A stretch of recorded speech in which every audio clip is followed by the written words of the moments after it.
Building incident timelines for hacked websites shouldn't rely on the date of a compromised file. Why do I say that? Oh, well, there's a number of reasons, and I go into that in today's episode. Welcome to Rise and Shine, your daily business tech boost with me, Charly Leetham. If you're a small business owner looking to simplify technology and get real, actionable advice from someone with 35 years of IT experience, you're in the right place. Every episode, I'll dive into tools and systems like email, CRM, marketing and tracking, and I'll break them down into bite-sized tips you can use straight away. Your time is valuable, so let's get straight to the point. It's time to work smarter, not harder. Rise and Shine. It's your dose of business tech inspiration with me, Charly Leetham. Episode number 752. It is Spiral Friday. I want to talk about chasing exploits on your site and trying to build a timeline of when your site got hacked and how you might go about it. And, well, one particular thing that I don't think you can rely on. This comes up because I had someone contact me and say, I found these exploited files, these malicious files on our server. They're dated sometime in 2021. We think our site was hacked in 2021, and we're trying to build a timeline around it. And I went through it with them, and I said, I don't think you can rely on the date on that file to say that that is when your site got hacked. And here's why. This is the thing that I'd like you to understand, and then there's a bit of a takeaway from it. When a site gets compromised, the process that compromises the site, and I want to say the process, sometimes it's a person and sometimes it's just a batch file that runs, they upload a file, they upload a little script, it does its thing, it downloads malicious code, and the next thing it does is go and change the date on that file. There are processes on those file systems and operating systems that will allow you to change the date the file was created and change the date the file was modified.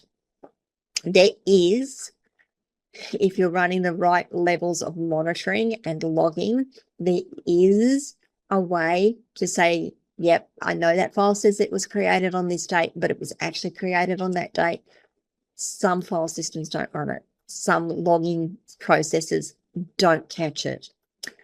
The reason they change the date, the reason that date gets changed is because it makes it harder for people like me and just security guys, your security people, the people who've got to go and do this timeline building and the audit and try and find out what else is compromised and what else got changed at that time. It makes it really hard for us to find the files. If your site gets hacked on the 10th of August, for example, and you know that on the 10th of August, your site is definitely hacked. You don't know for certain it was hacked before then, but you know for certain on the 10th of August, you have a compromised server, website, there's hack files on it, exploit files on it. The first thing that we as techs would do, go in and say, just first thing we're going to do, give us a list of changes that occurred on or around the 10th of August, a week before the 10th of August. I want to just see what was going on. Now, when we say give us a list of files that were changed or modified on the 10th of August, or within a week of the 10th of August, the data set is going to be huge. It's a huge data set to begin with. Why? Because operating system gets updated, WordPress gets updated, plugins gets updated, the theme might update. There's files uploaded through the media uploader because you're adding images to your images or videos to your blog posts, or you're creating new pages. Just imagine how many changes there can be on a web server over a period of a week. So the reason they change the date is it makes it much more difficult for us to be able to pinpoint the malicious code. The code is really clever. Yes, we can run a scanner on it. Might find one piece of code and say, there it is. And we'll go, oh, that was modified. So now moving on to the next point. The file scanner might find the one piece of malicious code. And we'll look at it, oh, that was modified within on the 21st of July, 2021. So what we'll do is we'll go and look around the 21st of July, 2021 and see what else was modified.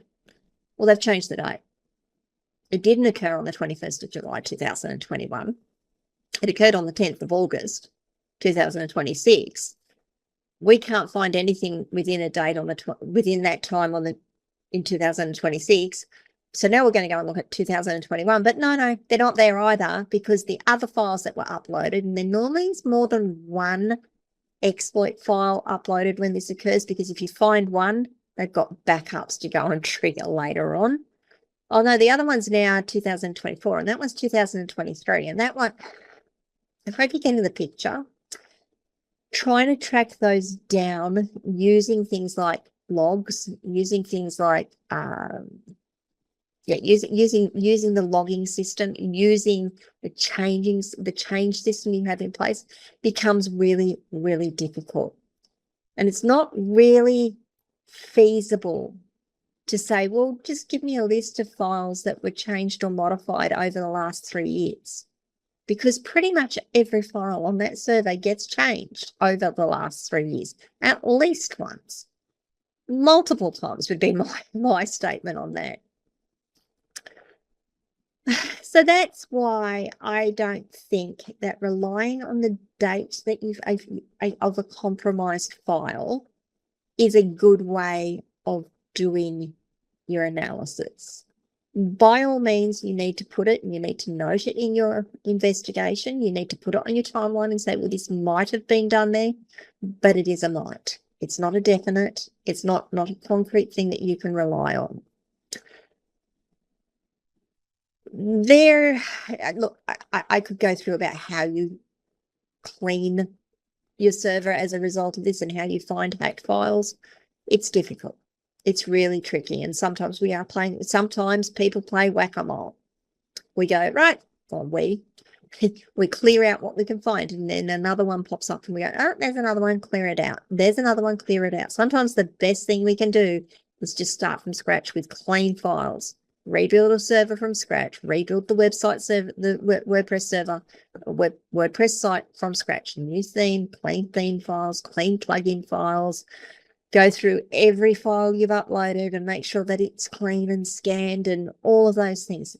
Otherwise, we just end up playing whack-a-mole. As I said, if you've got the money, if you've got the setup, you can find these things a little more easily. Because I know I'm going to have security people out there saying, but Charly, yeah, you're right. It is possible. It is absolutely possible. But it's about how much money you've got to put into protecting this versus what is the way you can mitigate down your risk. So here's what I want you to take away from this. Don't build an incident timeline around the dates of a compromised file.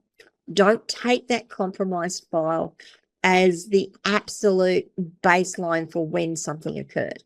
It's more than likely a red herring. Not the compromised file, the date is more than likely a red herring.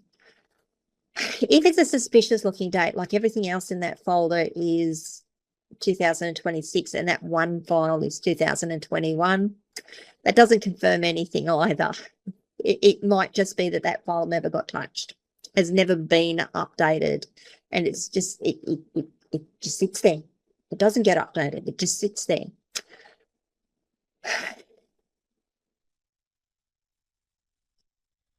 The best thing you can do, here's the takeaway I want you to take from this. The best thing you can do to protect your sites from compromise is make sure you keep all of your themes, your plugins, and your WordPress versions updated as regularly as possible. Look, I run as standard weekly updates on all my sites. Lately, we've been doing daily updates because every time I've looked at the dashboard, it's like there's another lot. And looked at my advisories, there's another lot of things that we've just got to get updated because, yeah, there's a lot out there. So the best thing you can do is keep everything updated. Make sure you have clean copies of any premium plugins and any premium themes that you use. Don't just sort of buy them and they go, all right, we've uploaded them, we can delete them off our server now, off our web workstation now. We don't need them anymore. Keep copies of everything. Don't rely on the date of a compromise file to build an incident timeline. Understand that that's probably a red herring, and trying to use that as to narrow down when it might have occurred might, not lots of mights, lots of probablys, might be